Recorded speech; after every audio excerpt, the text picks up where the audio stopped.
What's up guys? I'm back again. I'm MJ Marayag, grade 10 Luna from Cadaloria High School.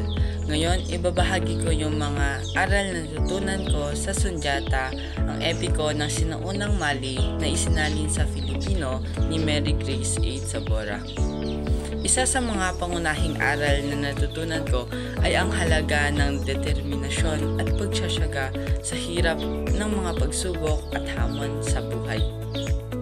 Makikita ito sa karakter ni Sundiata na kahit may kapansanan at pag-aalipin sa kanyang kabataan, hindi siya sumuko at patuloy na lumaban hanggang sa makuha niya ang kanyang mithiin sa buhay.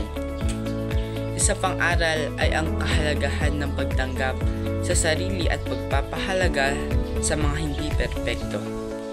Sa kabila ng kapangitan ng kanyang ina, hindi siya naging hadlang sa pag-unlad ni Sundiata.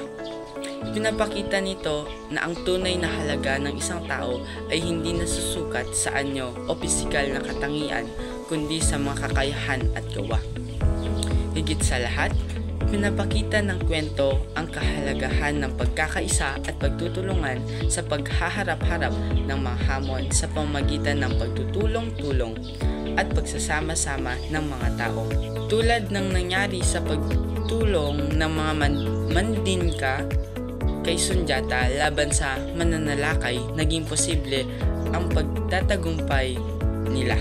So, yung gusto ko lang iparating sa inyo na kahit may kapansanan ka, kahit ano pa man yung estado mo sa buhay, kaya walang imposible dahil lahat ng problema ay may solusyon. Lamang po. Maraming salamat. Paalam.